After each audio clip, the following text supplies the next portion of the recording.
ജീവശാസ്ത്ര അധ്യാപകൻ പൂമ്പാറ്റയുടെ ജീവിതത്തിന്റെ വിവിധ ഘട്ടങ്ങൾ പഠിപ്പിക്കാനായി ഒരു കൊക്കൂണുമായി ക്ലാസ്സിലെത്തി. ഏതാനും മണിക്കൂറിനുള്ളിൽ പൂമ്പാറ്റ വിരിഞ്ഞ് പുറത്തു വരുമെന്നും അതിനായി കാത്തിരിക്കണമെന്നും കുട്ടികളോട് പറഞ്ഞു. കൊക്കൂണിൽ നിന്നും പുറത്തു വരാനുള്ള പൂമ്പാറ്റയുടെ പരിശ്രമം കണ്ട് ആരും അതിനെ സഹായിക്കാൻ ഒരുങ്ങരുതെന്ന് പ്രത്യേകം താക്കീത് ചെയ്ത് മാഷ് പുറത്തേക്ക് പോയി. കുട്ടികൾ ആകാംക്ഷയോടെ കാത്തിരുന്നു.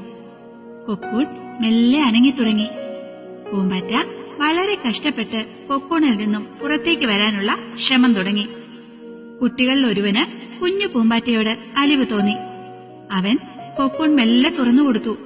പൂമ്പാറ്റ വേഗം പുറത്തേക്കെത്തി. ഒറ്റയ്ക്ക് നടക്കാനൊരുങ്ങിയ പൂമ്പാറ്റ പക്ഷേ ചത്തു വീണു. സങ്കടത്തോടെ നിൽക്കുന്ന കുട്ടികളെയാണ് തിരികെ എത്തിയ മാഷ് കണ്ടത്. കാര്യം മനസ്സിലായ അദ്ദേഹം കുട്ടികളോട് പറഞ്ഞു, നോക്കൂ, കൊക്കൂണിൽ നിന്നും പുറത്തു കടക്കാനുള്ള പരിശ്രമമാണ് പൂമ്പാറ്റയ്ക്ക് ഭാവിയിൽ പറക്കാനായി ചിറകുകൾക്ക് ശക്തി നൽകുന്നത്. കൊക്കൂൺ തുറക്കാൻ നമ്മൾ സഹായിച്ചാൽ പിന്നെ അത് ജീവിച്ചാലും പറക്കാൻ കഴിയില്ല. വെളിയിൽ വരാൻ സഹായിക്കുന്ന പ്രയാസം പിന്നീടുള്ള ജീവിതത്തെയാണ് സഹായിക്കുന്നത്.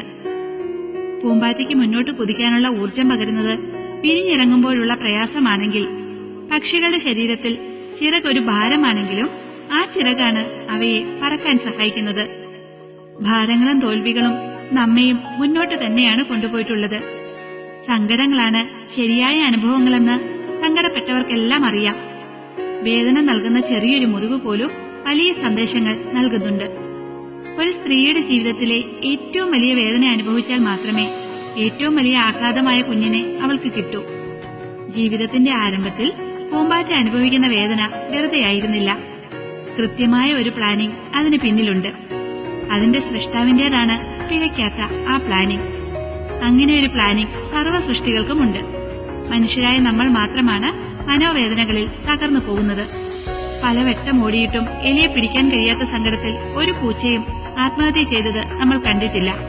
ഇന്ന് കിട്ടിയില്ലെങ്കിൽ നാളെ പിടിക്കാമെന്നേ പൂച്ച കരുതൂ.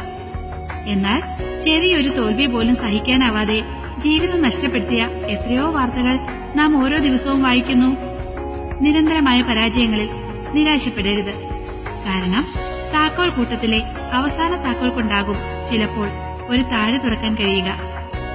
പരിശ്രമിച്ചുകൊണ്ടിരിക്കുക, വിജയിക്കുക തന്നെ ചെയ്യും.